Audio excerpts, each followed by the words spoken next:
अच्छा, आप लोगों को मैंने वो अपलोड कर दिया है ग्रुप की बुकलेट, तो वो अपलोड हो गई है। तो आप लोग एक बार देख लेना, डाउट्स उसके क्वेश्चन वोश्चन करने शुरू कर देना। ठीक है। पीछे वाले अभ्यास प्रश्न में जो सिद्ध करने के लिए कहा गया है वो मेनली अगर आप करो तो इच्छा हो तो करो, अदरवाइज आप उनको ध्यान रखो, वो उनको एज ए रिजल्ट आप ध्यान रखा करो। ठीक है। क्योंकि जो बहुत ज़्यादा मुश्किल होंगे उनको आप ध्यान रख सकते हो। ऐसा नहीं है कि सब कुछ आपको प्रूव करना ही है। ठीक है।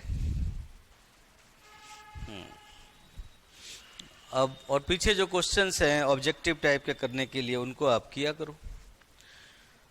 ओके बच्चों, तो स्टार्ट करते हैं। लास्ट क्लास में क्या पढ़ा था हम लोगों ने? लास्ट क्लास में शायद एंगुलर ब्रैकेट ऑफ ए मैंने समझा दिया था कि एंगुलर ब्रैकेट क्या होता है। सर ग्रुप थ्योरी की शीट कब तक अपलोड होगी? होगी भाई, अभी वही तो बोल रहा हूँ कि कर दी अपलोड मैंने। तो आप चेक करो और उसको क्वेश्चन सॉल्व करो।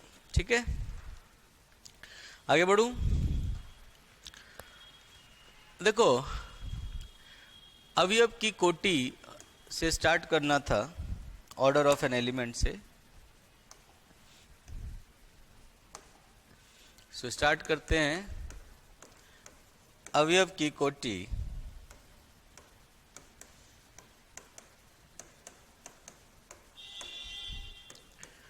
Order of an element.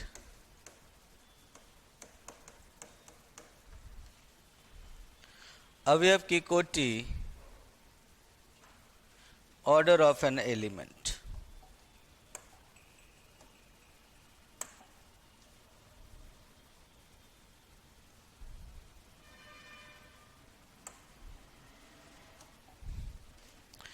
सो अवयव की कोटि ऑर्डर ऑफ एन एलिमेंट किसी समूह G के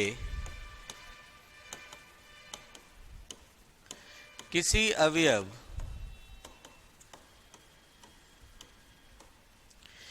A की कोटि समूह में A द्वारा जनित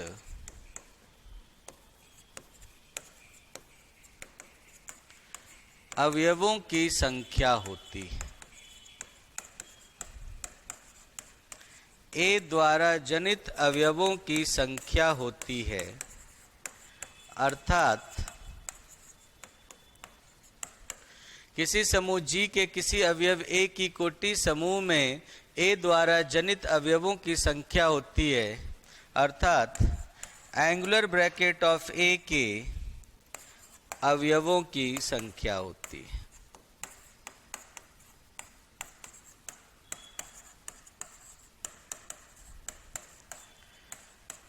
The order of an element A, the order of an element A in a group G, the order of an element A in a group G is the number of elements in G. The order of an element A in a group G, the order of an element A in a group G is the number of an element is the number of elements in G which are generated by A. Is the number of elements in G which are generated by A. Number of elements in G which are generated by A, that is the number of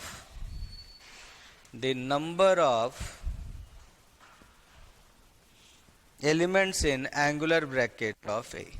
That is the number of elements in angular bracket of A. Sir कितना time हो गया, कौन सा topic चल रहा है? Very good.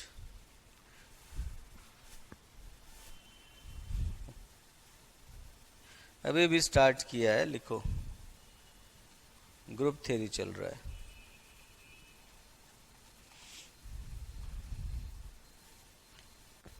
कब तक चलेगा पता नहीं यार, कब तक चलेगा, चलेगा अभी। ठीक है,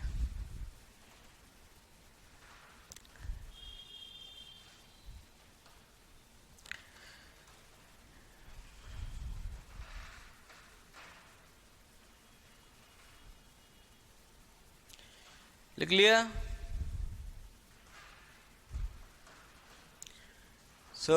अवयवों की संख्या होती है, अर्थात एंगुलर ब्रैकेट में जितने एलिमेंट्स होंगे वही उस ग्रुप का, उस एलिमेंट का ऑर्डर होगा।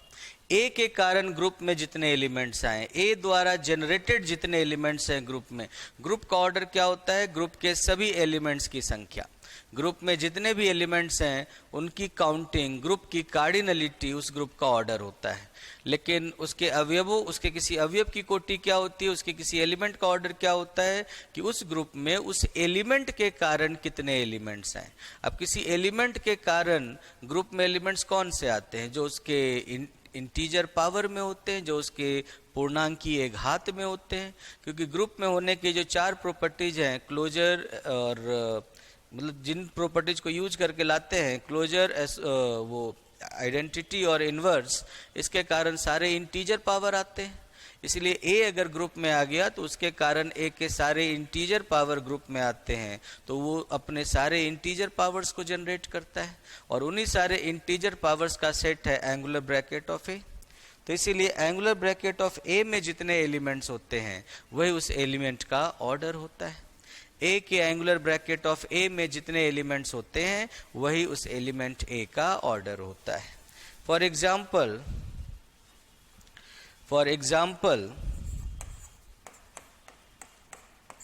मान लो G इक्वल्स टू आपने ले लिया Z प्लस और A इक्वल्स टू आपने ले लिया 3 ले लिया, मान लो कोई भी n ले लो, 3 ले लिया। अब A इक्वल्स टू 3 लिया तो एंगुलर ब्रैकेट ऑफ A क्या हो जाता है?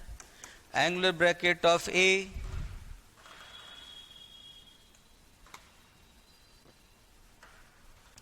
Angular bracket of A equals to 3, 3 plus 3 6, 6 plus 3 9, 9 plus 3 12 and ऐसे ये चलता चला गया। फिर उसके बाद आप देख सकते हो कि Z प्लस की आइडेंटिटी 0 है और ऐसे बढ़ते हुए आपको 0 कभी नहीं मिल सकता, क्योंकि ये तो 0 से दूर जा रहा है, बड़ा होता जा रहा है। इसका मतलब आगे कभी किसी पावर में आइडेंटिटी नहीं आएगा। आपने कल देखा था कि जैसे ही जब तक आइडेंटिटी नहीं आता है तब तक सारे पावर डिस्टिंक्ट होते हैं, और जैसे ही पहली बार आइडेंटिटी आता है उसके बाद फिर सारे एलिमेंट्स रिपीट होने लगते हैं। जैसे ही पहली बार आइडेंटिटी आता है उसके बाद सारे एलिमेंट्स रिपीट होने लगते हैं। बट यहाँ पर तो देख ही रहे हो कि कभी आइडेंटिटी नहीं आने वाला, इसका मतलब इसमें सारे पावर डिस्टिंक्ट होंगे। जब इसके सारे पावर डिस्टिंक्ट होंगे तो आपको आइडेंटिटी a की पावर 0 अलग से देना पड़ेगा। a की पावर 0 बराबर 0 होगा क्योंकि ऑपरेशन एडिशन का है और आइडेंटिटी 0 है। फिर 3 का इनवर्स -3, 6 का इनवर्स -6, 9 का इनवर्स -9 और ऐसे ही ये चलता जाता है।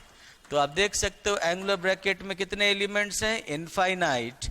इसीलिए 3 का ऑर्डर ए नहीं, एंगुलर ब्रैकेट ऑफ 3 में इनफाइनाइट एलिमेंट्स हैं, इसीलिए 3 का ऑर्डर Z प्लस में इनफाइनाइट हो गया।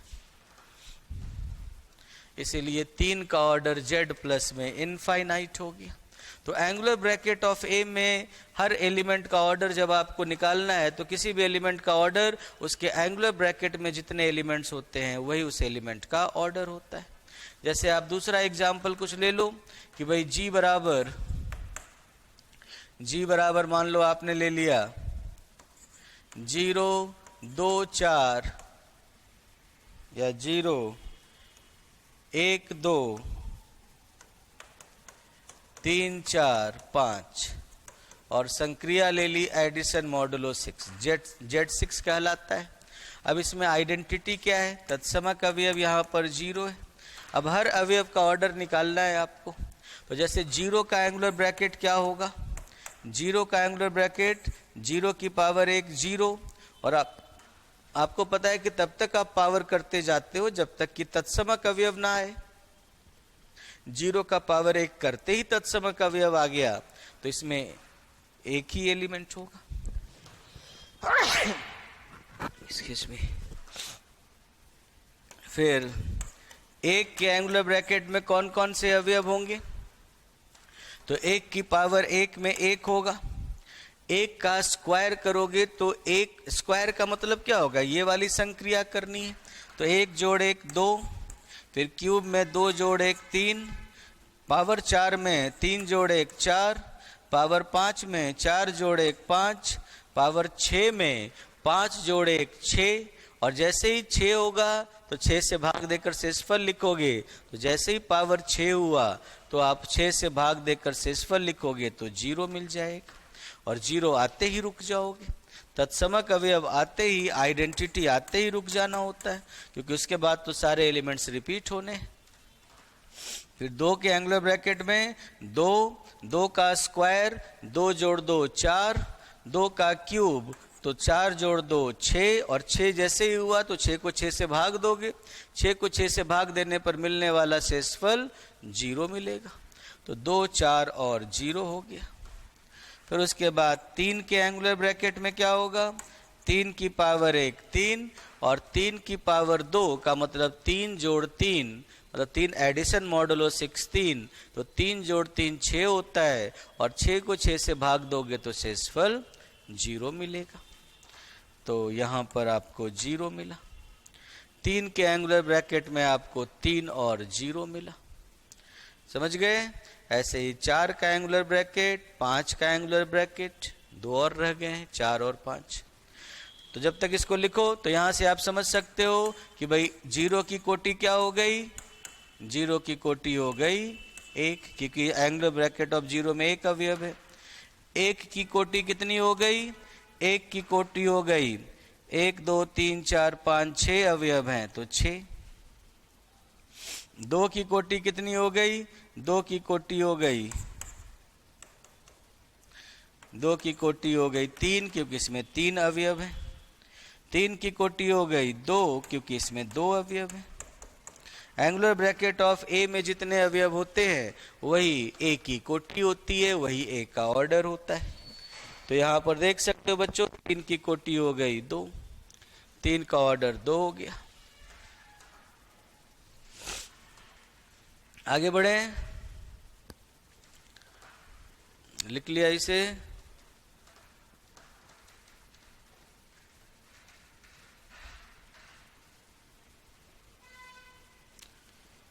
सर लास्ट के दोनों बता दो एक बार।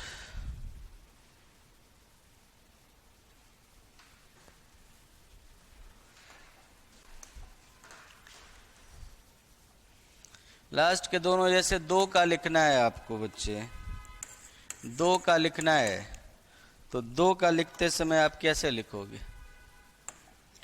2 का लिखना है तो 2 की पावर 1 बराबर 2, 2 की पावर 2 बराबर 2, एडिशन मॉडुलो 6 2, 4 को 6 से भाग दोगे तो शेषफल 4 ही मिलेगा।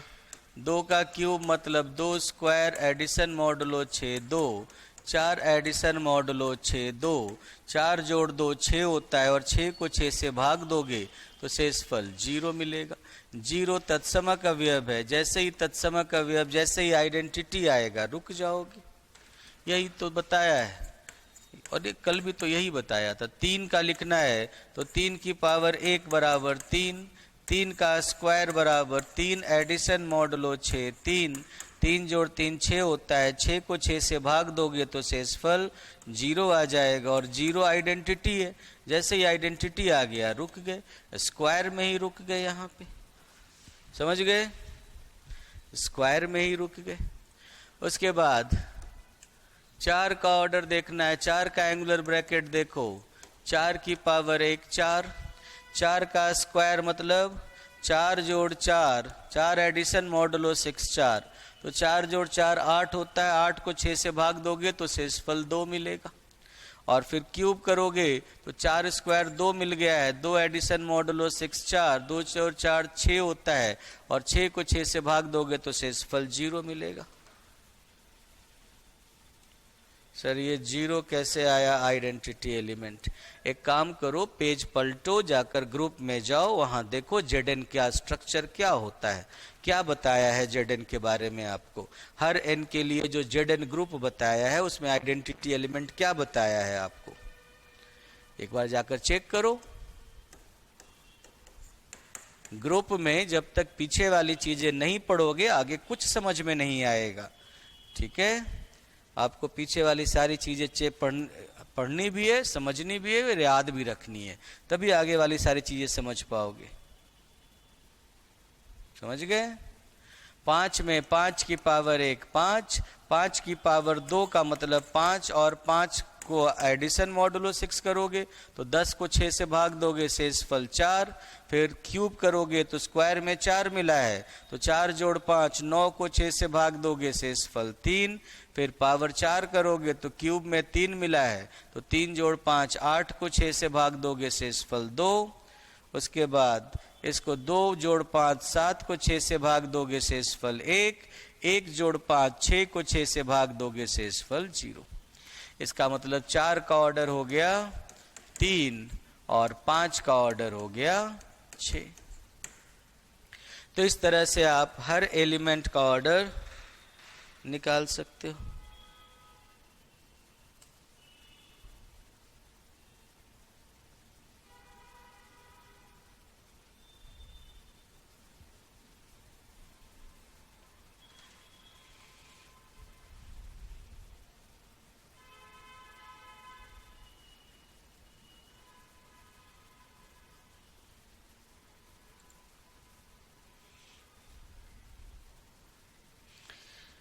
ये सेकेंड स्लाइड है, और 4 का थर्ड एलिमेंट क्या कर रहे हो? आपको 2 3 समझा दिया, 2 समझा दिया, 4 नहीं निकाल सकते आप।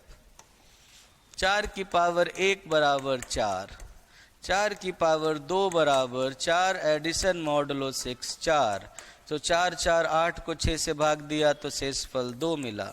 4 की पावर 3 बराबर 4 स्क्वायर, एडिशन मॉडुलो 6 4, 4 स्क्वायर बराबर 2 है, 2 एडिशन मॉडुलो 6 4, 2 जोड़ 4 6 को 6 से भाग दिया, शेषफल 0। 0 बराबर तत्समक अवयव, आइडेंटिटी आ गया, रुक गए।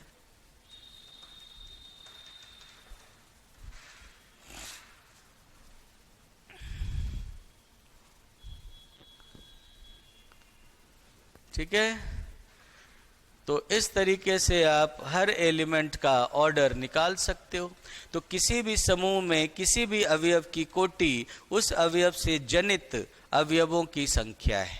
उस एलिमेंट से जनरेटेड एलिमेंट्स जितने भी होंगे वही उस एलिमेंट का ऑर्डर होगा। मतलब एंगुलर ब्रैकेट ऑफ ए में जितने एलिमेंट्स होंगे वही उस एलिमेंट का ऑर्डर होगा।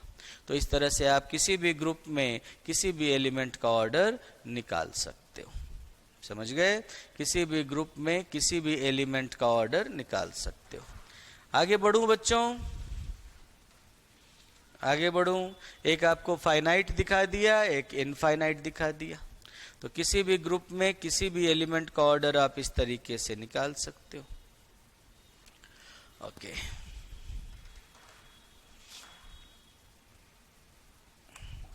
ऑर्डर ऑफ एन एलिमेंट को परिभाषित करने का एक तरीका और भी होता है। ठीक है, अवयव की कोटि की दूसरी परिभाषा है ऑर्डर ऑफ एन एलिमेंट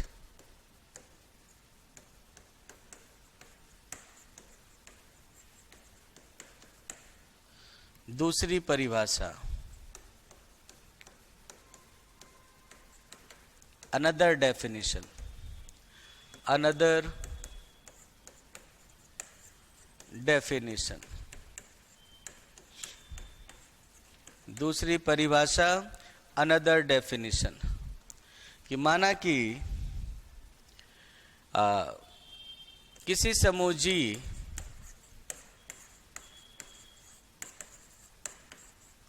के किसी अवयव, किसी समूह G के किसी अवयव A की कोटि वह सबसे छोटी धनात्मक पूर्णांक संख्या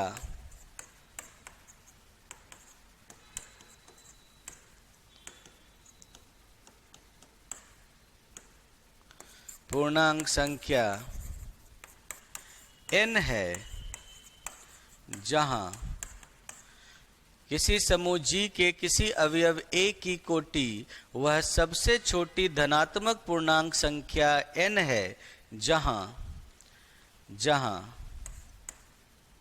a की पावर n बराबर e हो, जहां a की पावर n बराबर e हो। ठीक है। यदि ऐसी कोई संख्या विद्यमान नहीं है, यदि ऐसी कोई संख्या विद्यमान नहीं है,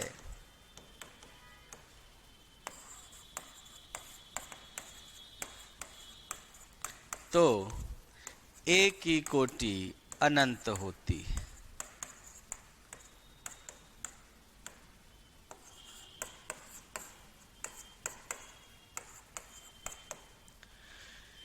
ठीक है।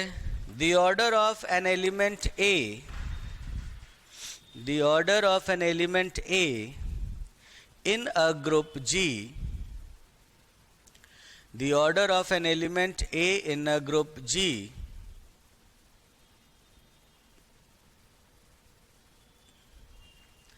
ये डेफिनेशन तो आप पहले ही समझा चुके हैं ना सर, तो लिखना नहीं था?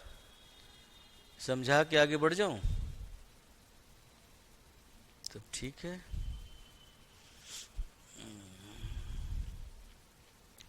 समझा तो चुका था, बट समझाने के बाद लिखवाया नहीं था, इसीलिए लिखवा दिया है ना।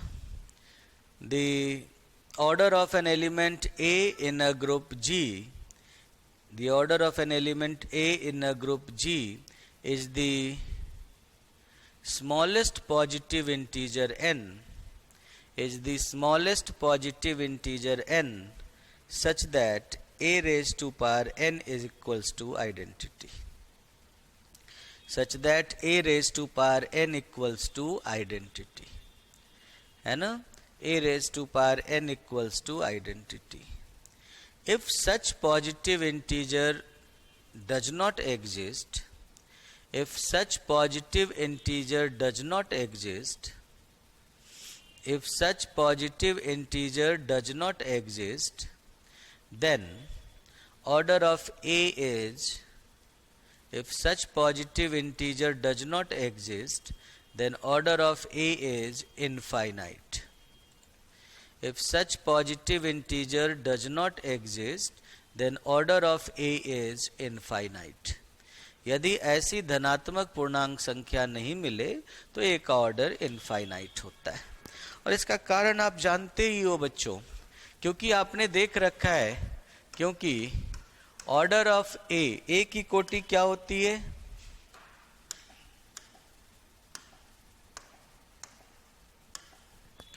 क्योंकि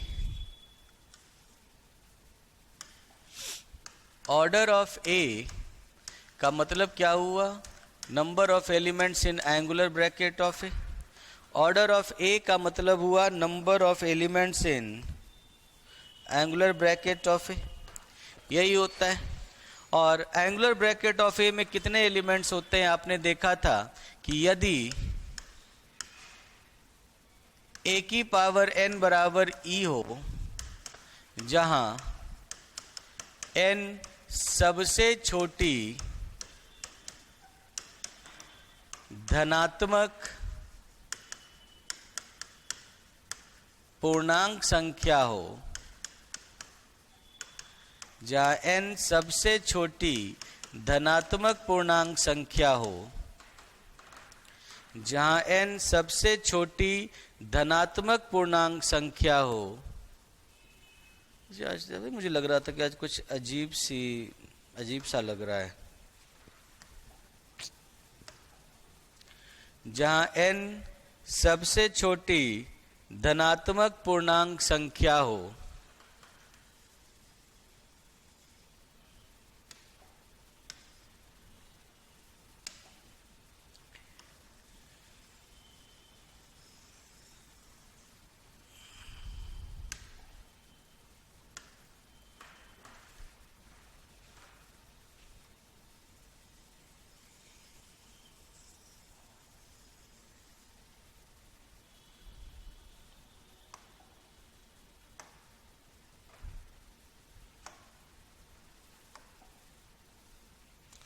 ठीक है।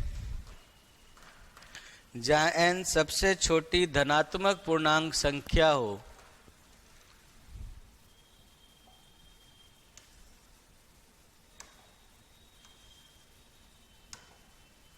तो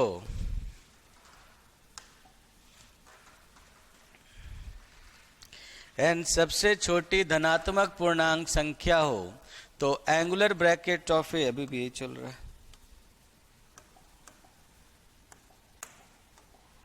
तो एंगुलर ब्रैकेट ऑफ ए का मतलब होता है A square A cube A raise to power 4, क्योंकि ए रेज टू पावर n-1 और ए की पावर n बराबर आइडेंटिटी।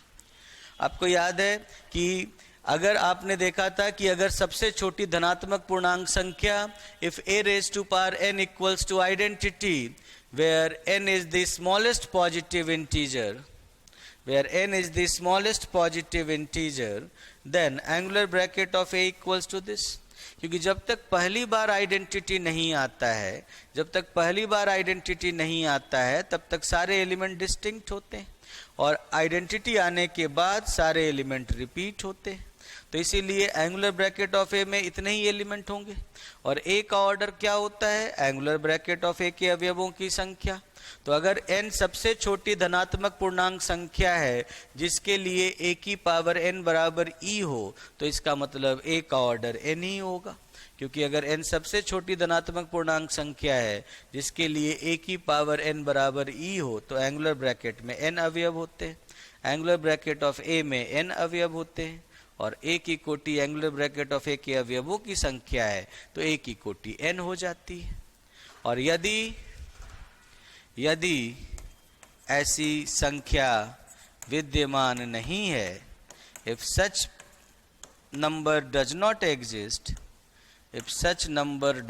exist, यदि ऐसी संख्या विद्यमान नहीं है तो मतलब किसी भी पॉजिटिव इंटीजर पावर पर आपको आइडेंटिटी नहीं मिल पाया, तो फिर आपको सारे पावर आपको लिखने पड़ते हैं, फिर a की पावर 0 बराबर आइडेंटिटी भी लिखना पड़ता है, और फिर हर एलिमेंट का इन्वर्स भी लिखना पड़ता है, सारे इंटीजर पावर लिखने पड़ते हैं, और इसीलिए एंगुलर ब्रैकेट ऑफ a में अवयवों की संख्या इनफाइनाइट हो जाती है, और इसीलिए a की कोटि इनफाइनाइट हो जाती है। तो ये रीजन है जिस कारण से ये दोनों डेफिनेशन एक इक्विवेलेंट हैं, एक ही जैसे, इसी कारण से दोनों परिभाषाएं एक जैसी। किसी अवयव की कोटि निकालनी है तो किसी अवयव की कोटि या तो एंगुलर ब्रैकेट ऑफ ए के अवयवों की संख्या कह दो, तो इन जनरल तो यही डेफिनेशन है। बाकी आप ऐसे भी निकाल सकते हो कि ए का वो सबसे छोटा पावर जिस पावर पे आपको आइडेंटिटी मिलता हो, ए का वो सबसे छोटा पावर जिस पावर पे आपको पहली बार आइडेंटिटी मिलता हो। समझ गए? लिख लो इसे, फिर आगे बढ़ते हैं। ए का वो सबसे छोटा पावर जिस पावर पे आपको आइडेंटिटी मिलता हो।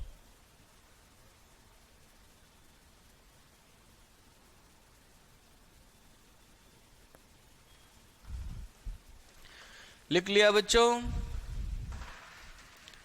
आगे बढ़ूं?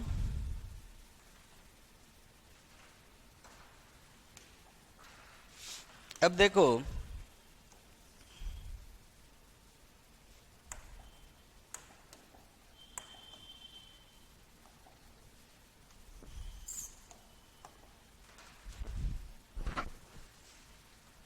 Sir please back. चलो आगे नहीं बढ़ूं।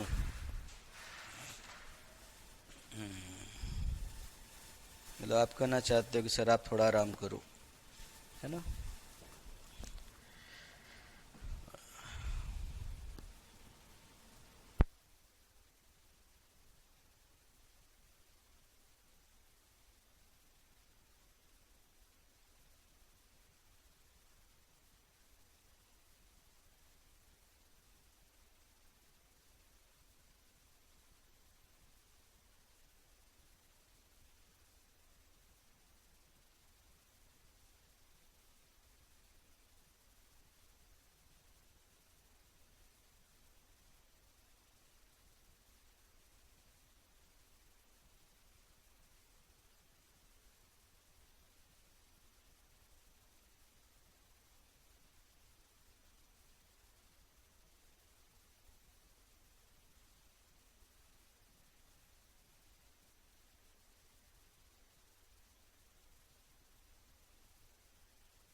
Properties of order of an element, अवयव की कोटि के गुणधर्म।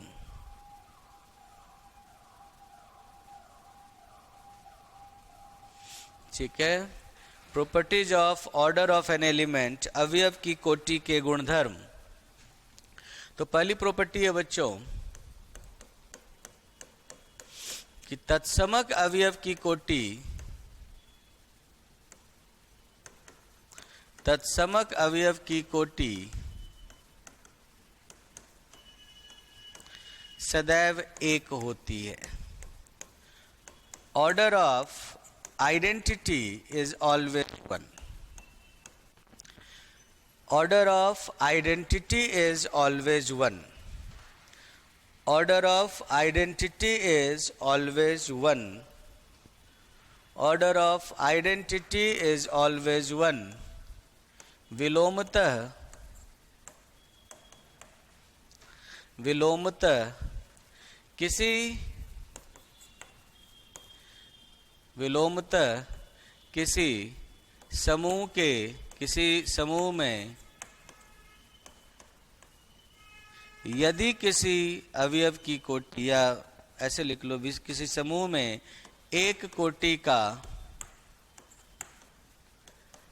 अवयव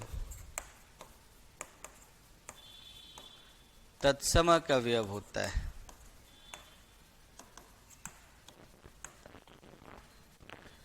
Conversely, identity is the, conversely, identity is the, conversely, identity is the only element of order 1 in any group. Conversely, identity is the only element of order 1 in any group. Okay? Conversely, identity is the only element of order 1 in any group. ठीक है, order of identity is always 1 and conversely identity is the only element of order 1 in any group. Conversely identity is the only element of order 1 in any group. कारण क्या है इसका बच्चों? इसका कारण कुछ यूं है, क्योंकि फॉर एवरी, देखो आइडेंटिटी का एंगुलर ब्रैकेट क्या करोगे आप, e की पावर 1 आइडेंटिटी होता है, और आप कब तक लिखते हो एंगुलर ब्रैकेट ऑफ के एलिमेंट्स को, कब तक लिखते हो जब तक आइडेंटिटी ना आ जाए। और यहाँ तो पहले पावर में ही आइडेंटिटी आ गया तो वहीं पे रुक जाएंगे। एंगुलर ब्रैकेट ऑफ के एलिमेंट्स को हम लोग तब तक लिखते रहते हैं जब तक कि आइडेंटिटी ना आ जाए। और यहाँ तो आप देखो कि पावर 1 करते ही आइडेंटिटी आ गया, तो इसका मतलब एक एलिमेंट लिखकर ही रुक जाएंगे। इसीलिए ई की कोटि बराबर एंगुलर ब्रैकेट ऑफ ई के अवयवों की संख्या बराबर 1। एंगुलर ब्रैकेट ऑफ ई में एक ही अवयव है तो 1 हो गया। और विलोमतः, कन्वर्सली, विलोमतः यदि ऑर्डर ऑफ ए बराबर 1 हो, यदि 1 की कोटि 1 हो तो ए की पावर 1 बराबर आइडेंटिटी हो जाएगा। आपने अभी अभी पढ़ा है कि अगर मान लो ए की कोटि n होती है तो 1 की पावर n बराबर आइडेंटिटी हो जाता है। तो अगर ए की कोटि n है तो ए की पावर n बराबर आइडेंटिटी हो गया।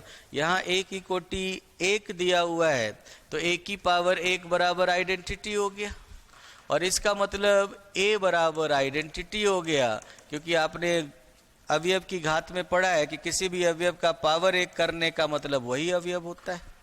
अब यहाँ पे आप देख सकते हो बच्चों कि यदि किसी अवयव की कोटि 1 है तो वह अवयव आइडेंटिटी के बराबर है। अगर किसी एलिमेंट का ऑर्डर 1 है तो वो एलिमेंट आइडेंटिटी के बराबर है, मतलब आइडेंटिटी है। इसीलिए कन्वर्स इज ऑल्सो ट्रू कि किसी भी ग्रुप में 1 ऑर्डर का एलिमेंट सिर्फ और सिर्फ आइडेंटिटी होता है। किसी भी ग्रुप में 1 ऑर्डर का एक और केवल एक एलिमेंट होता है जो आइडेंटिटी होता है। ठीक है, किसी भी ग्रुप में 1 ऑर्डर का एलिमेंट सिर्फ और सिर्फ आइडेंटिटी होता है और कोई दूसरा नहीं हो सकता।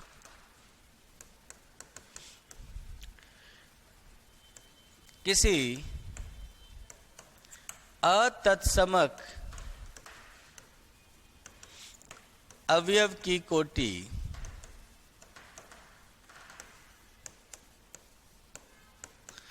दो होगी यदि और केवल यदि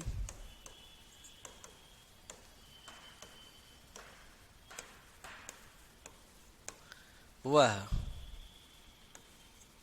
स्वयं प्रतिलोम हो।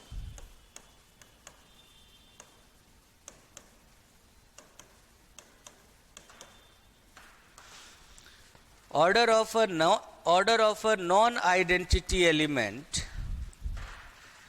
Order of a non-identity element is 2. Order of a non-identity element is 2. Order of a non-identity element is 2. Order of a non-identity element is 2. If and only if it is self-inverse. If and only if it is self-inverse. किसी भी non identity element का order 2 होगा if and only if it is self-inverse. क्यों? क्योंकि order of a बराबर 2 होने का मतलब कि a square equals to identity, और a square equals to identity मतलब a star a equals to identity. और आपको याद होगा दोनों तरफ a इनवर्स से गुणा कर दो, a इंटू ए कर दिया तो a इनवर्स इंटू ई हो जाएगा, और a इनवर्स इंटू आइडेंटिटी बनकर हट जाएगा, a बराबर a इनवर्स हो जाएगा, a बराबर a इनवर्स हो जाएगा। ठीक है, तो अगर a का ऑर्डर 2 है तो ये हमेशा अपने इनवर्स के इक्वल होगा। ये तो आपने पहले भी देख रखा था कि a स्क्वायर बराबर ई होता है, तो a हमेशा a इनवर्स के इक्वल होता है, वो एलिमेंट हमेशा सेल्फ इनवर्स होता है। और कन्वर्सली देख सकते हो, a बराबर a inverse implies a square बराबर e। तो ऑर्डर ऑफ a बराबर 1 और 2। तो since a is not equal to e, therefore order of a बराबर 2। देखो a स्क्वायर बराबर e होने से आप ये नहीं कह सकते कि a का ऑर्डर 2 होगा, इस चीज को ध्यान रखना, क्योंकि a स्क्वायर बराबर e होने से आप इतना कह सकते हो कि a का ऑर्डर 2 से ज्यादा नहीं होगा, लेकिन 2 ही होगा आप ये नहीं कह सकते, क्योंकि हो सकता है कि उससे पहले भी किसी पावर पे आइडेंटिटी आ गया हो। ऑर्डर तो वो होता है वो वाला पावर होता है जिस पावर पे पहली बार आइडेंटिटी आए। तो यहाँ पर तो दिया हुआ है a स्क्वायर बराबर आइडेंटिटी है, ये तो नहीं दिया हुआ है कि उससे पहले आइडेंटिटी नहीं आया है। हो सकता है कि उसके पहले तो एक ही पावर है a बराबर 1, तो a इक्वल्स टू 1 पर भी आइडेंटिटी आ सकता है, a की पावर 1 पर भी आइडेंटिटी आ सकता है, और a की पावर 1 पर आइडेंटिटी तभी आ सकता है जब a खुद आइडेंटिटी हो। इसीलिए यहाँ पर लिखा गया कि a आइडेंटिटी नहीं है। तो अगर a आइडेंटिटी नहीं है तो a का ऑर्डर 2 होगा, अगर a आइडेंटिटी हो गया तो उसका ऑर्डर तो 1 भी हो सकता है। आइडेंटिटी भी हमेशा सेल्फ इनवर्स होता है, identity is always self inverse, पढ़ा है आपने, ई का इनवर्स हमेशा ई होता है। ठीक है, लेकिन आइडेंटिटी के अलावा अगर कोई भी एलिमेंट सेल्फ इनवर्स है तो उसका ऑर्डर 2 होगा। ठीक है, आइडेंटिटी के अलावा अगर कोई एलिमेंट सेल्फ इनवर्स है तो उसका ऑर्डर 2 होगा। लिख लिया आप लोगों ने?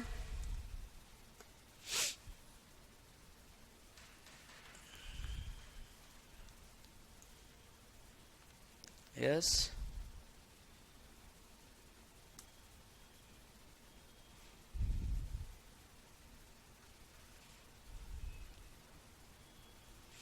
ओके बच्चों,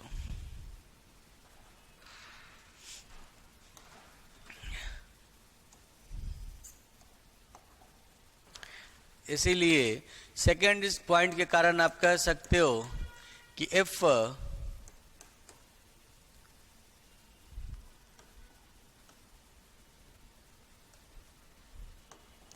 order of a is greater than 2 if and only if a स्वयं प्रतिलोम नहीं है। ए इज नॉट सेल्फ इनवर्स। अगर ए सेल्फ इनवर्स नहीं है तो उसका ऑर्डर 2 से बड़ा होगा, और अगर ए का ऑर्डर 2 से बड़ा है तो वो सेल्फ इनवर्स नहीं होगा। दोनों बातें सही है, क्योंकि अभी अभी आपने देखा कि अगर सेल्फ इनवर्स है तो उसका ऑर्डर या तो 1 हो सकता है या 2 हो सकता है। आइडेंटिटी है तो 1 होगा, और आइडेंटिटी के अलावा हमेशा 2 होगा। तो 2 से बड़ा हुआ तो वो कभी सेल्फ इनवर्स नहीं हो सकता, क्योंकि मान लो यदि ऑर्डर ऑफ ए बराबर n हो गया और n 2 से बड़ा है, तो a की पावर n बराबर आइडेंटिटी हो गया, और a की पावर n माइनस 1 बराबर a इनवर्स हो गया। दोनों तरफ a इनवर्स से गुना कर दिया, तो a की power n into a inverse a की पावर n माइनस 1 हो गया, और e into a inverse a inverse हो गया। तो इस तरह से a इनवर्स a की पावर n माइनस 1 हो गया, और चूंकि n 2 से बड़ा है तो n माइनस 1 1 से बड़ा होगा, इसीलिए a की पावर n माइनस 1 कभी भी 1 की पावर 1 के इक्वल नहीं होगा, क्योंकि n माइनस 1 1 से तो बड़ा होगा लेकिन n से तो छोटा ही है। तो n के बाद रिपीट करना शुरू करता है, उसके पहले तो रिपीट नहीं करता। तो इसीलिए a की power n minus 1 a inverse के इक्वल नहीं, a की पावर 1 के इक्वल नहीं होगा। इसका मतलब a के इक्वल नहीं होगा। This implies a inverse is not equal to a। तो अगर a का पावर 2 से a का ऑर्डर 2 से ज़्यादा है तो a इनवर्स कभी a के इक्वल नहीं होगा। 2 से ज़्यादा 3 हो, चाहे 4 हो, चाहे इनफाइनाइट हो, 2 से ज़्यादा ऑर्डर का हुआ तो कभी भी a इनवर्स a के इक्वल नहीं होता है, कभी भी a इनवर्स a के इक्वल नहीं होता। दूसरा पॉइंट लिखो,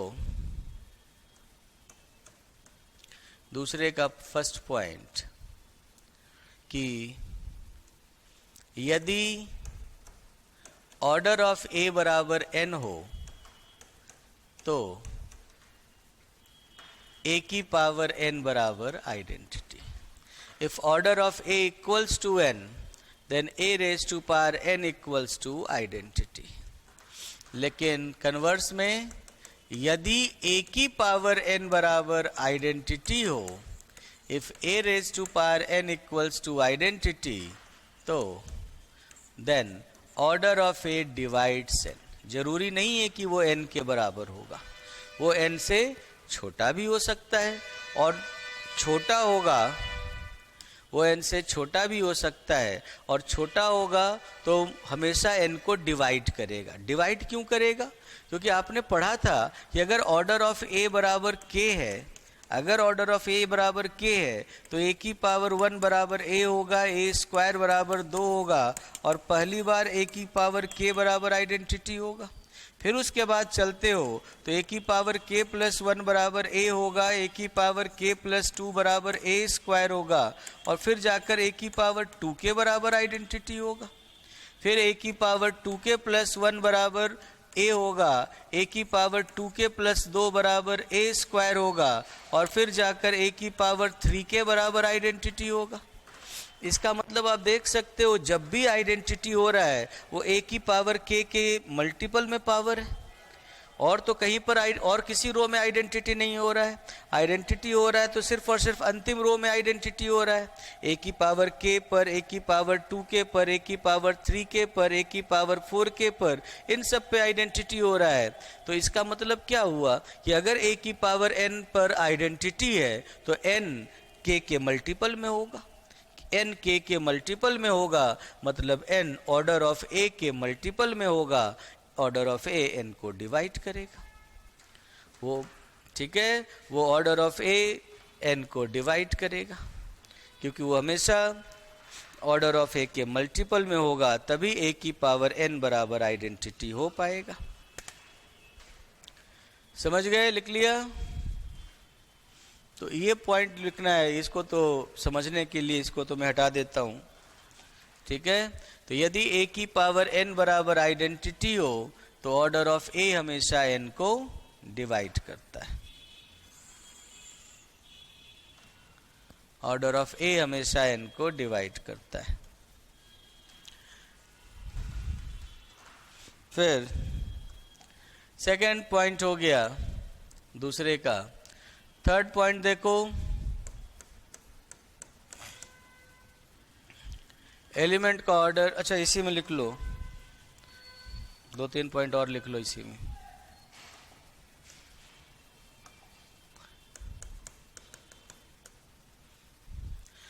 order of for every A belongs to G, for every A belongs to G, A की पावर ऑर्डर ऑफ जी हमेशा आइडेंटिटी होता है।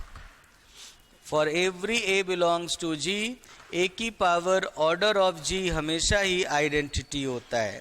ए की पावर ऑर्डर ऑफ जी मतलब किसी भी एलिमेंट को, जो भी ग्रुप का ऑर्डर है, उतनी बार अगर आप ऑपरेट करोगे तो आपको हमेशा ही आइडेंटिटी मिलने वाला है। वो उतनी बार ऑपरेट करने पर आपको हमेशा ही आइडेंटिटी मिलने वाला है, क्योंकि आप जानते ही हो कि एलिमेंट का ऑर्डर कभी भी ग्रुप के ऑर्डर से ज़्यादा नहीं हो सकता। और फॉर्मल जो प्रूफ है इसको आप आगे देख पाओगे, या प्रूफ की इसमें रिक्वायरमेंट नहीं है, आगे देखना चाहो तो देख सकते हो लैग्रांज थ्योरम पढ़ने के बाद कि ठीक है। लेकिन अब भी इसके प्रूफ को हम लोग एक्सप्लेन नहीं कर पाएंगे, है ना, कि किसी भी एलिमेंट का पावर ऑर्डर ऑफ जी करने पर वो हमेशा आइडेंटिटी क्यों हो जाता है, बट ये हमेशा हो जाता है। किसी भी एलिमेंट का पावर जब आप ऑर्डर ऑफ जी करते हो, ग्रुप के ऑर्डर के बराबर करते हो, तो आपको हमेशा ही आइडेंटिटी मिलेगा। अब आपने देखा कि ए का ऑर्डर अगर n है तो ए की पावर n तो आइडेंटिटी है, लेकिन अगर ए की पावर n बराबर आइडेंटिटी है तो ए का ऑर्डर n को डिवाइड करता है। अब यहाँ पर लिखा हुआ है कि ए की पावर ऑर्डर ऑफ जी करने पर हमेशा आइडेंटिटी होता है, इसका मतलब order of A order of G को डिवाइड करेगा। तो लिख लो कि यदि जी एक परिमित समूह हो, if G is a finite group, तथा ए बिलोंग्स टू जी हो, तो order of A divides order of G. If G is a finite group, if G is a finite group and A is an element of G, if G is a finite group and A is an element of G, then order of A divides order of G. If G is a finite group and A is an element of G, then order of A divides order of G. ठीक है, जी अगर finite group है और ए जी का element है तो element का order हमेशा ग्रुप के ऑर्डर को डिवाइड करेगा, क्योंकि ए की पावर ऑर्डर ऑफ जी हमेशा आइडेंटिटी है। और ऊपर वाले पॉइंट से अगर ए की पावर एन बराबर आइडेंटिटी होता है तो ऑर्डर ऑफ ए एन को डिवाइड करता है। अगर ए की पावर ऑर्डर ऑफ जी बराबर आइडेंटिटी है तो ए का ऑर्डर हमेशा जी के ऑर्डर को डिवाइड करेगा। एलिमेंट का ऑर्डर हमेशा ग्रुप के ऑर्डर को डिवाइड करता है। ठीक है, इसका मतलब ये हुआ मान लो आप 10 ऑर्डर का ग्रुप ले रहे हो, तो 10 ऑर्डर के ग्रुप में एलिमेंट का ऑर्डर या तो 1 हो सकता है, या 2 हो सकता है, या 5 हो सकता है, या 10 हो सकता है, क्योंकि एलिमेंट का ऑर्डर ग्रुप के ऑर्डर को डिवाइड करता है। ठीक है, एलिमेंट का ऑर्डर कभी भी 3 नहीं हो सकता, या 4 नहीं हो सकता, या 6 नहीं हो सकता, या 8 नहीं हो सकता।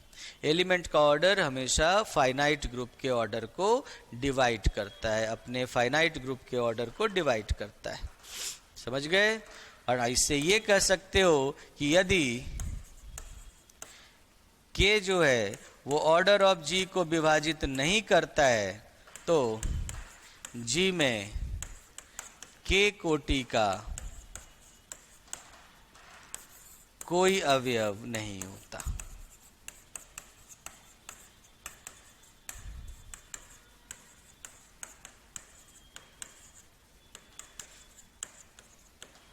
यदि k ऑर्डर ऑफ g को डिवाइड नहीं करता है, if k does not divide order of g, then g has no element of order k.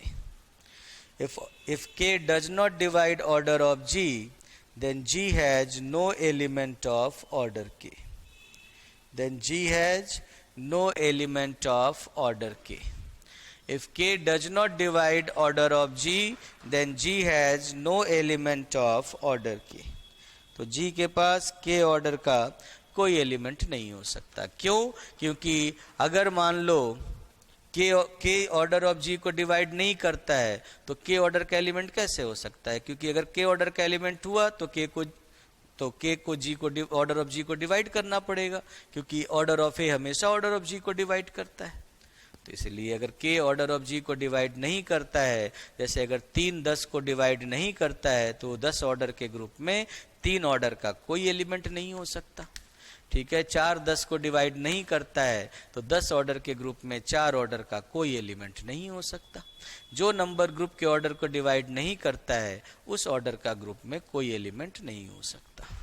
ठीक है, कन्वर्स इसका ट्रू नहीं है कि यदि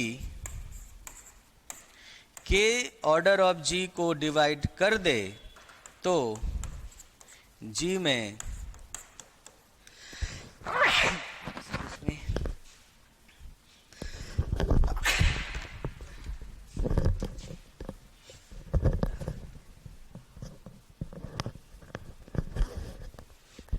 यदि ऑर्डर ऑफ जी के को डिवाइड कर दे तो जी में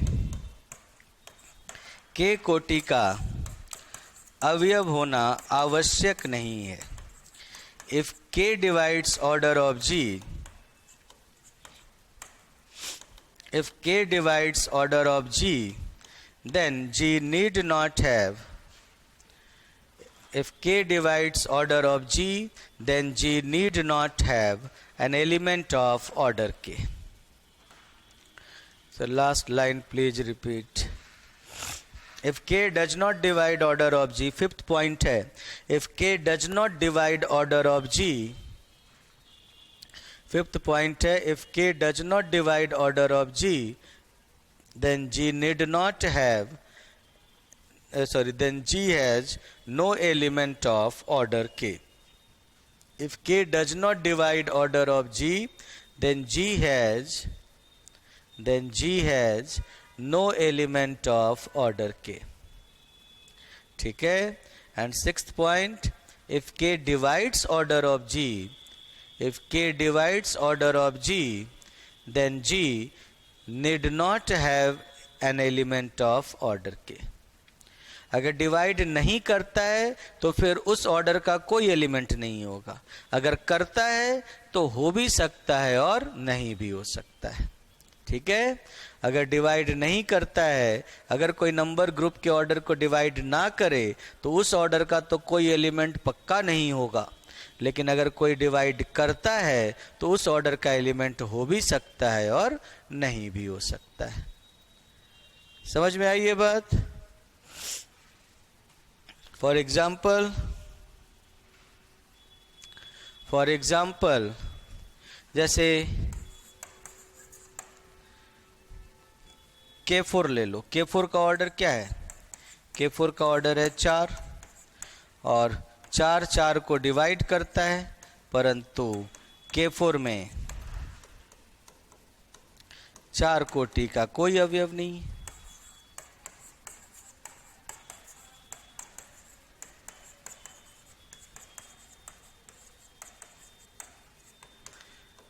चार 4 को विभाजित करता है। ठीक है, तो आप एग्जाम्पल ले लो कि mod of K4 equals to 4। K4 का ऑर्डर 4 है और 4 4 को डिवाइड करता है। K4 में 4, but K4 has no element of order 4, but K4 has no element of order 4।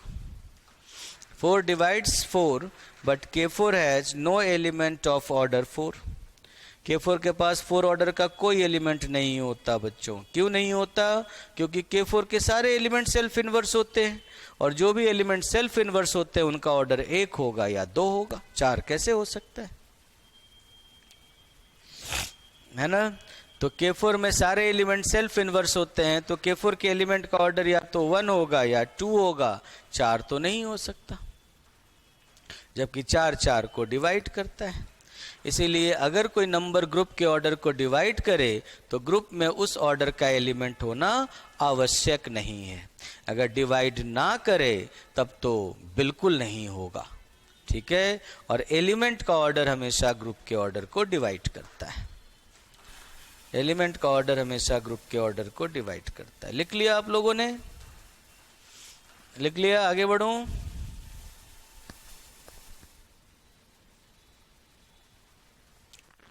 आगे बढ़ूं? यस सर, एक सेकंड बैक प्लीज। अब बैक करूं? आगे बढ़ने का टाइम है।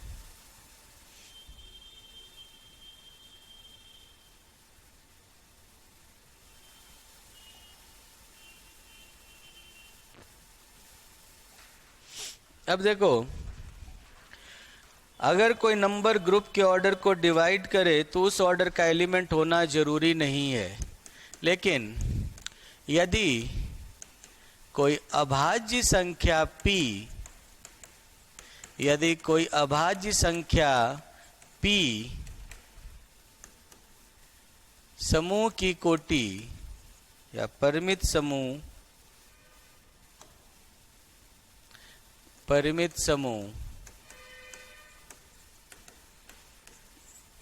G की कोटि को विभाजित करे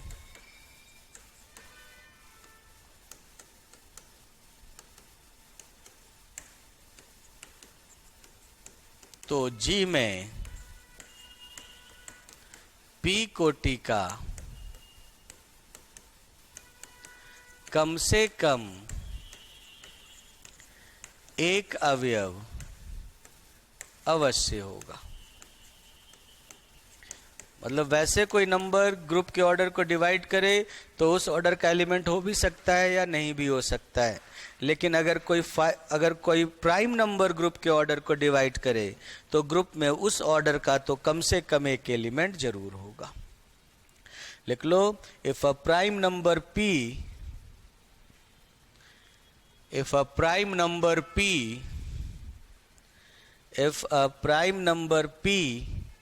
divides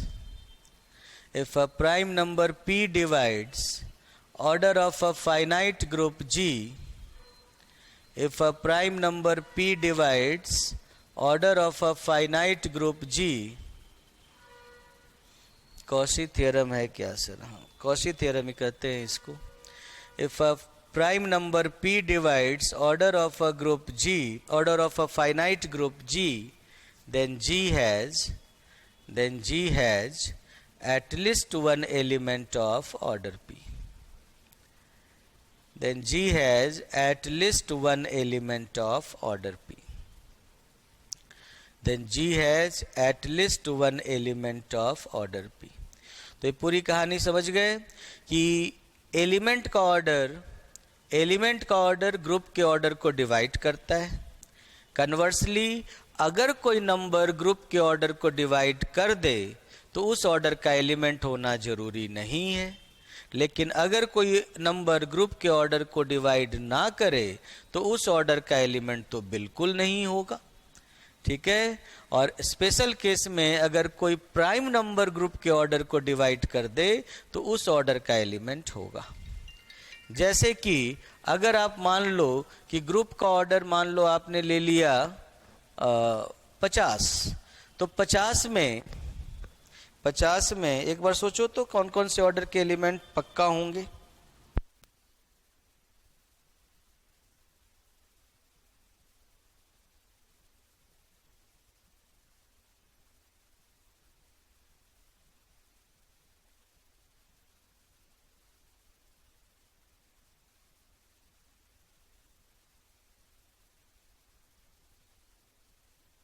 ठीक है, तो आप देख सकते हो 50 ऑर्डर का ग्रुप है, तो 50 ऑर्डर के ग्रुप में जो नंबर 50 को डिवाइड नहीं करेंगे उस ऑर्डर का तो एलिमेंट बिल्कुल नहीं हो सकता। जो नंबर 50 को डिवाइड करते हैं, जैसे 1, 2, 5, 10, 25 और 50, 1, 2, 5, 10, 25 और 50, इसमें से आप पक्की बात है कि एक ऑर्डर का एलिमेंट तो होना ही होना है, क्योंकि वो तो आइडेंटिटी होता है और बिना आइडेंटिटी के तो ग्रुप बन ही नहीं पाएगा। 2 ऑर्डर का एलिमेंट भी होना ही होना है, क्योंकि 2 एक अभाज्य संख्या है। तो अगर 2 50 को विभाजित कर दे, अगर कोई अभाज्य संख्या समूह की कोटि को विभाजित कर दे तो उस ऑर्डर का एलिमेंट तो होना ही होना है। फिर 5 भी एक अभाज्य संख्या है, तो 5 ऑर्डर का एलिमेंट भी होना ही होना है। 10 ऑर्डर का एलिमेंट हो भी सकता है और नहीं भी हो सकता है। 25 ऑर्डर का एलिमेंट हो भी सकता है और नहीं भी हो सकता है। 50 ऑर्डर का एलिमेंट हो भी सकता है और नहीं भी हो सकता है। ठीक है, तो जो नंबर ग्रुप के ऑर्डर को डिवाइड करे और प्राइम नंबर ना हो, उस ऑर्डर का तो होना कोई जरूरी नहीं है, लेकिन अगर वो प्राइम नंबर हो तो उस ऑर्डर का तो पक्का होगा, उस ऑर्डर का एलिमेंट डेफिनेटली होगा। समझ में आ गई बात? तो ये बात हुई कि किस ऑर्डर का एलिमेंट अगर कोई नंबर ग्रुप के ऑर्डर को डिवाइड करे तो क्या होगा, ना करे तो क्या होगा। ये सारे पॉइंट्स हो गए पॉइंट नंबर 2 में। ये सारे पॉइंट्स हो गए पॉइंट नंबर 2 में। अब आ जाओ पॉइंट नंबर 3 में। तो 3 का फर्स्ट पॉइंट लिखो कि परिमित समूह के प्रत्येक अवयव की कोटि परिमित समूह के प्रत्येक अवयव की कोटि परिमित होती है। Every element of a finite group, every element of a finite group is of finite order. Every element of a finite group, every element of a finite group is of finite order. Every element of a finite group is of finite order. ठीक है, group अगर finite है तो उसके सारे element का order finite होगा, होना भी चाहिए, क्योंकि एलिमेंट का ऑर्डर ग्रुप के ऑर्डर को डिवाइड करता है। ठीक है, फाइनाइट होगा, उसका डिवाइजर होगा, उसका भाजक होगा, उसको भाग देगा। तो ऑब्वियस सी बात है, अगर समूह की कोटि परिमित है तो अवयव की कोटि तो परिमित होनी ही होनी है। ठीक है, लेकिन इसका कन्वर्स ट्रू नहीं है। कन्वर्स का मतलब कि यदि किसी समूह का प्रत्येक अवयव, यदि किसी समूह का प्रत्येक अवयव, यदि किसी समूह का प्रत्येक अवयव परिमित कोटि का हो,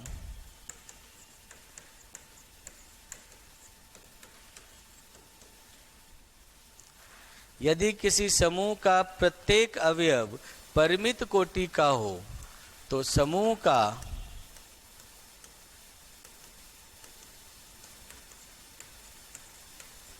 परिमित होना आवश्यक नहीं है।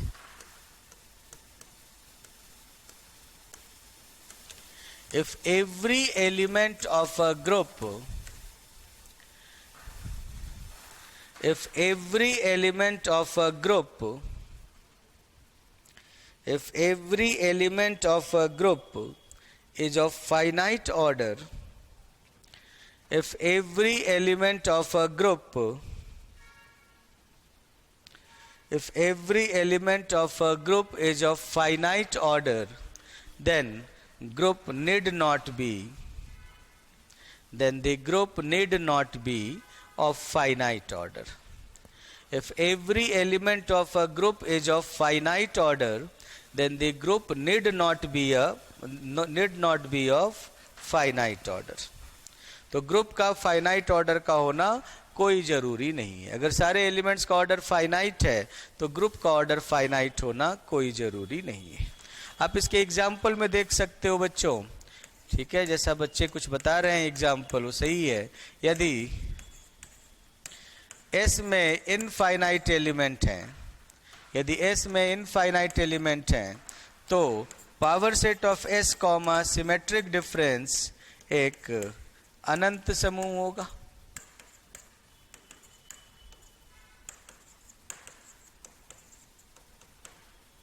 जिसका प्रत्येक अवयव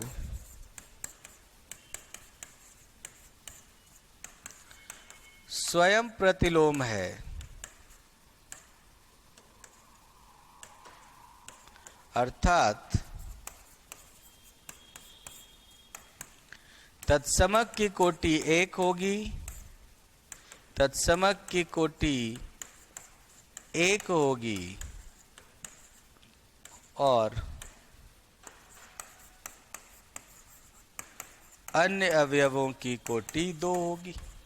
क्योंकि आपने देखा जो भी एलिमेंट सेल्फ इनवर्स होता है उनका ऑर्डर 1 या 2 होता है, जो आइडेंटिटी नहीं है उन सब का ऑर्डर 2 होगा।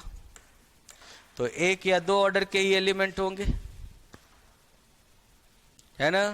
सो लिख लो, if number of elements in S equals to infinite, if number of elements in S equals to infinite, किसी भी इनफाइनाइट सेट को ले लो, if number of elements in S equals to infinite, then power set of S comma symmetric difference, then power set of S comma symmetric difference is an infinite group. क्योंकि S का order infinite है तो power set of S का order भी infinite होगा, क्योंकि उससे तो बड़ा ही होगा। कैंटर थ्योरम कहता है कि किसी भी सेट के पावर सेट में हमेशा उस सेट से ज़्यादा एलिमेंट होते हैं। तो जब S में इनफाइनाइट एलिमेंट हैं तो पावर सेट ऑफ S में उस इनफाइनाइट से बड़ा कोई इनफाइनाइट होगा, ठीक है। तो पावर सेट ऑफ S में उससे ज़्यादा एलिमेंट होते हैं, है ना। और यहाँ पर आप देख सकते हो बच्चों कि power set of S comma symmetric difference, if mod of S equals to infinite, then power set of S comma symmetric difference is an infinite group, is an infinite group whose every element is self inverse. Then power set of S comma symmetric difference is an infinite group whose every element is self inverse. That is order of identity is 1, that is order of identity is 1 and order of every other element is 2.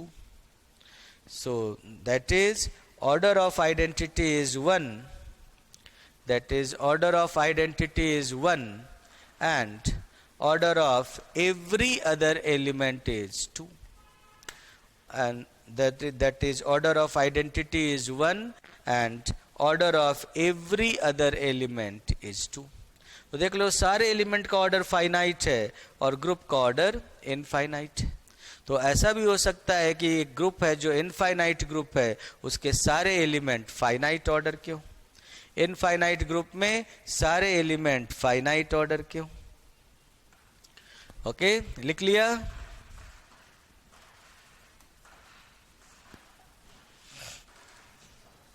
दूसरा एक example देखो, G equals to all such Z belongs to C, जहां Z की power n बराबर 1, n belongs to n। ये multiplication के लिए एक ग्रुप बनता था, आपने देखा था। All such Z belongs to C, ये क्या है? ये ग्रुप है G बराबर union n equals to 1 to infinity Cn। इसमें सारे एलिमेंट आ जाएंगे, 1 आ गया, स्क्वायर रूट आ गया, क्यूब रूट आ गया, 4th रूट आ गया, 5th रूट आ गया, ऐसे करते हुए सारे एलिमेंट आ जाएंगे इसके अंदर। अब यहां पर आप देख सकते हो इसमें कितने अवयव होंगे भाई। हर Cn में n एलिमेंट होते हैं, हर Cn में n एलिमेंट होते हैं, भले ही वो कॉमन होते हो, बहुत सारे इंटरसेक्शन में आ जाएंगे, लेकिन आप ये देखो कि n जो है वो कोई भी पॉजिटिव इंटीजर हो सकता है। सो n 1 2 3 4 5 होते हुए इन्फिनिटी तक जाएगा। तो इस तरह से आपको बहुत सारे n जो मिल रहे हैं उसमें इनफाइनाइटली मेनी एलिमेंट होंगे इनके यूनियन में, है ना। सब इन्फिनिटी तक जा रहे हैं। जब n ही इन्फिनिटी तक जा रहा है 1 से शुरू होकर, तो और हर n के लिए Cn में n एलिमेंट्स हैं, तो इसमें भी इनफाइनाइट एलिमेंट्स होंगे। और ये जो इनफाइनाइट ग्रुप है, लेकिन परंतु for every A belongs to G, अगर A G का एलिमेंट है तो A जो होगा वो union of n equals to 1 to infinity Cn का एलिमेंट होगा। वो A belongs to union n equals to 1 to infinity Cn का एलिमेंट होगा। सर वीडियो नहीं आ रही है, देखो वीडियो नहीं आ रही है तो नीचे जो वीडियो लिखा होता है वो शायद आपका वो ऑफ हो रखा होगा, उसको क्लिक कर दो। नीचे स्टॉप वीडियो करके लिखा होगा, वो शायद आपने उसमें क्रॉस लगा रखा होगा, उसको फिर से क्लिक कर लो, आ जाएगी वीडियो। ठीक है। सो ए बिलोंग्स टू यूनियन, और कोई भी एलिमेंट अगर यूनियन में होता है जिसका मतलब A belongs to C M for some M, किसी न किसी एम के लिए, किसी न किसी एम के लिए तो वो एलिमेंट होगा। मान लो कोई एलिमेंट है दो सेट के यूनियन में है, तो अगर कोई भी एलिमेंट दो सेट के यूनियन में आता है तो दोनों में से किसी एक में आ रहा होगा तभी तो यूनियन में आ रहा होगा, कम से कम एक में आ रहा होगा तभी यूनियन में आ रहा होगा। तो अगर ए कोई एलिमेंट है जी का, मतलब अगर ए कोई एलिमेंट है यूनियन ऑफ सी एन का, तो यूनियन में तो तभी आ सकता है जब कम से कम किसी एक में आया होगा। और अगर ए सी एम का एलिमेंट है और सी एम एक फाइनाइट ग्रुप है तथा सी एम एक परिमित समूह है, परिमित समूह है, इसीलिए ए का ऑर्डर परिमित होगा, क्योंकि परिमित समूह के प्रत्येक अवयव की कोटि परिमित होती है। ठीक है। तो इसका कोई भी अवयव लोगे, हर एलिमेंट का ऑर्डर फाइनाइट है लेकिन ग्रुप इनफाइनाइट है। ग्रुप इनफाइनाइट है लेकिन इसमें हर एलिमेंट का ऑर्डर फाइनाइट है। तो एक ग्रुप ये भी है जिसमें ये ग्रुप खुद इनफाइनाइट है लेकिन इसमें हर एलिमेंट का ऑर्डर फाइनाइट है। समझ गए? So G equals to Z belongs to C such that Z raise to power n equals to 1, n belongs to n is an infinite group whose every element is of finite order. This is an infinite group whose every element is of finite order. समझ गए? एक infinite group है जिसमें हर element का order infinite है। कौन सा point हो गया? सेकंड पॉइंट हो गया, नहीं, हाँ सेकंड। थर्ड पॉइंट देखो, अनंत समूह के अवयवों की कोटि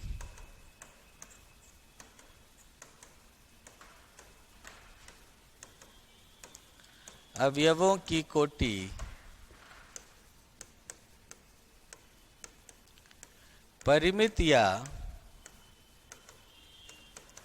अपरिमित हो सकती है।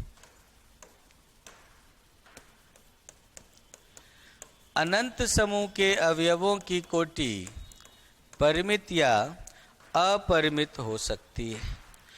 Order of element, order of an element of N infinite group, order of an element of an infinite group, order of an element of an infinite group, order of an element of an infinite group could be finite or infinite. Order of an element in an infinite group could be finite or infinite. जैसे आपने ये दो example देखे, इसमें तो सारे element ही finite order के थे, लेकिन आपको मैं एक ऐसा एग्जाम्पल देता हूँ जिसमें आपको हर ऑर्डर का एलिमेंट मिलता है। फाइनाइट ऑर्डर का भी मिलता है, इनफाइनाइट ऑर्डर का भी मिलता है, फाइनाइट में भी हर ऑर्डर का मिलता है। एक ऑर्डर का भी, दो ऑर्डर का भी, तीन ऑर्डर का भी, चार ऑर्डर का भी, पांच ऑर्डर का भी, हर ऑर्डर का आपको हर ऑर्डर का एलिमेंट मिलता है। For example C not comma multiplication, C not comma multiplication, ये जो ग्रुप है इसमें हर ऑर्डर का आपको एलिमेंट मिलेगा। ठीक है, ये जो ग्रुप है सी नॉट कॉमा मल्टीप्लीकेशन, इस ग्रुप में आपको हर ऑर्डर का एलिमेंट मिलेगा, वन ऑर्डर का भी, टू ऑर्डर का भी। इस ग्रुप में एलिमेंट्स कौन से होते हैं? क्योंकि सी नॉट कॉमा मल्टीप्लीकेशन में सी नॉट का मतलब क्या हुआ? वो सारे कॉम्प्लेक्स नंबर्स जो जीरो के बराबर नहीं है, जीरो के अलावा सारे कॉम्प्लेक्स नंबर्स का सेट हो गया। ये मल्टीप्लीकेशन के लिए ग्रुप बन गया, है ना, z belongs to c such that z is not equal to 0। ये मल्टीप्लीकेशन के लिए ग्रुप फॉर्म करता है ना, देखा ही है आपने। अब इस ग्रुप में देखो सारे कॉम्प्लेक्स नंबर हैं, 0 के अलावा सारे कॉम्प्लेक्स नंबर हैं। आप ये भी जानते हो कि z का मतलब हम लोग ऐसे लिखते हैं x प्लस आयोटा वाई बराबर r गुना e की पावर आयोटा थीटा। r की वैल्यू ग्रेटर देन 0, क्योंकि इक्वल टू 0 तभी होती है r की वैल्यू। ये पोलर फॉर्म होता है कॉम्प्लेक्स नंबर का, पढ़ा ही होगा आपने, ध्रुवीय रूप कहलाता होगा पोलर फॉर्म। तो ये होता है मॉडुलस, मॉड ऑफ जेड, और ये होता है theta, argument of Z, amplitude of Z, argument या एम्पलीट्यूड कहते हैं, है ना। ये होता है root of X square plus Y square, वो होता है tan इनवर्स y बटा एक्स। तो आप उसको हमेशा इस फॉर्म में लिख सकते हो, r इंटू ई की पावर आयोटा थीटा। और जब आप उसे इस फॉर्म में लिख सकते हो, यहाँ r पॉजिटिव है और थीटा कोई भी रियल नंबर हो सकता है, r पॉजिटिव है और थीटा कोई भी रियल नंबर हो सकता है, ठीक है बच्चों। तो इस सेट का जनरल एलिमेंट z को आप इस तरीके से लिख सकते हो, इस सेट के जनरल एलिमेंट z को आप इस तरीके से लिख सकते हो, ठीक है। z को आप इस तरीके से लिख सकते हो, और ऐसा लिखने के बाद आप देख सकते हो कि अगर z बराबर r की पावर r इंटू ई की पावर आयोटा थीटा है, तो इसको दो पार्ट में ब्रेक कर दो। एक तो r बराबर r1 नहीं है और दूसरे में r बराबर 1 है। अगर r बराबर 1 नहीं है तो ऑर्डर ऑफ z हमेशा इनफाइनाइट होगा। जिसमें भी मॉडुलस 1 नहीं होगा उसका order infinite. C not comma multiplication में जिस भी एलिमेंट का मॉडुलस 1 नहीं होगा उसका ऑर्डर इनफाइनाइट। और खुद सोच सकते हो क्यों इनफाइनाइट होगा, क्योंकि सी नॉट कॉमा मल्टीप्लीकेशन में आइडेंटिटी एलिमेंट कौन सा होता है, मल्टीप्लीकेशन है तो आइडेंटिटी 1 होता है, आइडेंटिटी 1 होता है। अब आप ये देखो कि अगर r बराबर 1 नहीं है तो एंगुलर ब्रैकेट ऑफ z का मतलब क्या होता है, z स्क्वायर z क्यूब ऐसे चलता जाएगा, ठीक है। अब आप देखो या पहले ऐसे लिख देता हूं, z raise to power n where n belongs to ये वाला z, ये कॉम्प्लेक्स नंबर है और ये क्या है, इंटीजर है। ये ऐसे लाइन दी गई है इसीलिए। अब आप खुद देख सकते हो इसमें कि इसका मतलब क्या हो गया कि r की पावर n e की पावर आयोटा n थीटा n बिलोंग्स टू z। अब अगर r बराबर 1 नहीं है तो इसका ऑर्डर कभी 1 नहीं होगा किसी भी पावर में। इसका मतलब मॉड ऑफ z की पावर n का मतलब मॉड ऑफ r की पावर n e की पावर आयोटा n थीटा बराबर r की पावर n कभी 1 नहीं हो सकता। और जब मॉडुलस ही 1 नहीं हो सकता तो फिर वो एलिमेंट 1 कैसे होगा। किसी भी एक पॉजिटिव इंटीजर पावर पे आप आइडेंटिटी कैसे ला पाओगे, कभी नहीं ला पाओगे। तो इसीलिए जब भी r इक्वल्स टू 1 नहीं होता है तो उसका ऑर्डर इनफाइनाइट होता है, और अगर r इक्वल्स टू 1 हो गया तब भी उसका ऑर्डर फाइनाइट नहीं होता। अगर r इक्वल्स टू 1 हो गया तो फिर आप इसको दो पार्ट में ब्रेक करोगे, इसको दो पार्ट में ब्रेक करोगे कि r इक्वल्स टू 1 होने के बाद अब हम लोग थीटा पे कंडीशन लगाते हैं कि अगर थीटा बराबर 2k पाई बाई n हो, जहां GCD of k comma n बराबर 1 हो, तो इस केस में z का ऑर्डर n हो जाता है। और यहाँ पर जब थीटा बराबर 2k पाई बाई n नहीं है तो z का ऑर्डर इनफाइनाइट होता है। इसका मतलब ये हुआ कि अगर आप इन सारी चीज़ों को भूल जाओ कि भाई क्या होता है, क्यों होता है, कैसे होता है, तो ये वो टेबल है कि सी नॉट कॉमा मल्टीप्लीकेशन का जनरल एलिमेंट z है, z बराबर r इंटू ई की पावर आयोटा थीटा। ठीक है। r बराबर अगर 1 नहीं है, मॉडुलस अगर 1 नहीं है तो उसका ऑर्डर इनफाइनाइट। अगर मॉडुलस 1 है तो दो के r बराबर 1 होने के बाद अब थीटा चेक करो। अगर r बराबर 1 नहीं है तो कॉम्प्लेक्स नंबर का ऑर्डर इनफाइनाइट। अगर मैं पूछूं कि z बराबर 1 प्लस आयोटा का ऑर्डर क्या होगा, 1 प्लस आयोटा का ऑर्डर क्या होगा इसमें, तो 1 प्लस आयोटा का ऑर्डर इनफाइनाइट होगा, क्योंकि r बराबर इसमें √2 है। √2 1 नहीं है तो इसका ऑर्डर इनफाइनाइट होगा। जो भी एलिमेंट हैं जिसका ऑर्डर 1, जिसका मॉडुलस 1 नहीं है, उन सब का ऑर्डर इनफाइनाइट। जिसके लिए r 1 नहीं है उन सब का ऑर्डर इनफाइनाइट, क्योंकि पॉजिटिव इंटीजर पावर करने पर r की वैल्यू ही √2, 2 √2, 4, 4 √2, 8 ऐसे करके बढ़ती जाएगी। कभी आइडेंटिटी 1 नहीं आ पाएगा किसी भी पॉजिटिव इंटीजर पावर पे। और अगर r1 है तो r1 होते ही z बराबर क्या हो गया, e की पावर आयोटा थीटा। तो e की power iota 2k pi by n, जहां GCD of k comma n बराबर 1 है, तो इसका ऑर्डर क्या हो जाता है, अगर ऐसा है तो इसका ऑर्डर हो जाता है, मतलब इस वाले केस में इसका ऑर्डर हो जाएगा n। क्यों? क्योंकि पावर n करने पर ये n और n कट जाएगा और e की पावर आयोटा 2k पाई, क्योंकि e की power iota 2k pi by n का पावर n करोगे तो आपको मिलेगा e की पावर आयोटा 2k पाई बराबर e की पावर आयोटा 2 पाई का पावर k, और e की पावर आयोटा 2 पाई 1 के बराबर होता है, तो 1 की पावर k 1 हो गया और आइडेंटिटी मिल गया पावर n करने पर। तो अगर e की power iota 2k pi by n के फॉर्म में है तब तो उसका ऑर्डर n हो जाएगा, और अगर e की power iota 2k pi by n के फॉर्म में नहीं है, थीटा बराबर 2k पाई बटा n नहीं है, तो फिर इसका ऑर्डर इनफाइनाइट होगा। जैसे अगर मैं पूछूं कि भाई e की पावर आयोटा √2 का ऑर्डर क्या होगा, इनफाइनाइट, क्योंकि ये 2k पाई बाई n के फॉर्म में नहीं है। e की पावर 2 आयोटा का ऑर्डर क्या होगा, इनफाइनाइट।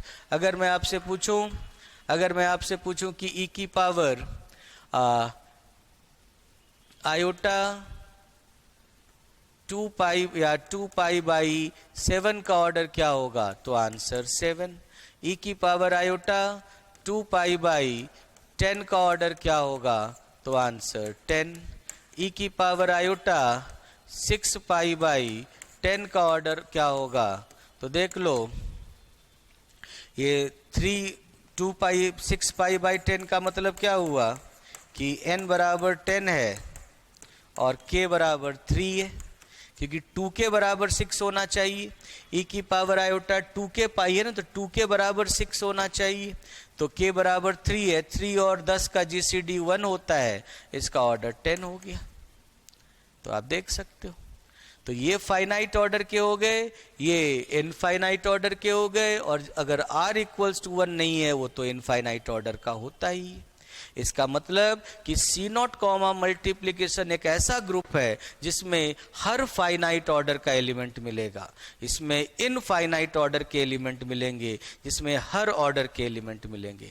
अगर आप चाहते हो कि C0 कॉमा मल्टीप्लिकेशन में 2022 ऑर्डर का ग्रुप निकालना है, तो 2022 ऑर्डर का ग्रुप का 2022 ऑर्डर का एलिमेंट निकालना है, तो वो हो जाएगा e की पावर आयोटा 2 पाई बटा 2022।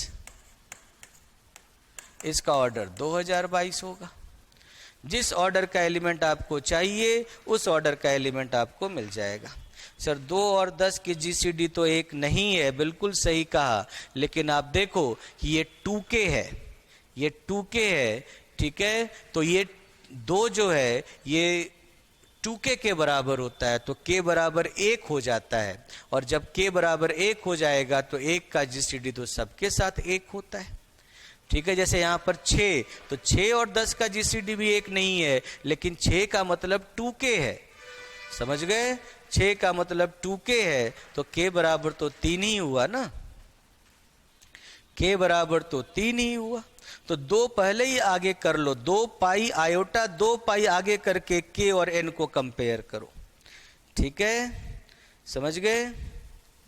6 की जगह 4 लोगे तो 6 की जगह 4 लोगे तो e की पावर आयोटा 4 पाई बटा 10, तो इसमें से आप इसको e की पावर आयोटा 2 पाई बटा 5 कर दो, और फिर अब 2 हटा दोगे, 2 पाई हट जाएगा, तो 1 और 5 का जीसीडी 1 होता है, तो इसकी कोटि 5 हो जाएगी।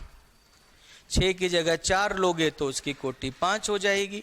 2 पाई निकाल कर हटाकर, ठीक है, 2 पाई को आगे कर दो, और उसके बाद जितना रह गया उसको काट कर, मतलब जितना कटता है उसको काट दो, बाकी जो रह जाएगा उससे कोटि निकल जाएगी, जीसीडी 1 आ जाएगा।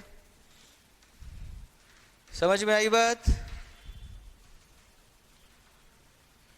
तो इस तरह से इसमें हर ऑर्डर का आपको एलिमेंट देखने को मिलता है। ये एक ऐसा इनफाइनाइट ग्रुप है जिसमें हर फाइनाइट ऑर्डर का आपको एलिमेंट मिलेगा और इनफाइनाइट ऑर्डर का भी आपको एलिमेंट मिलेगा।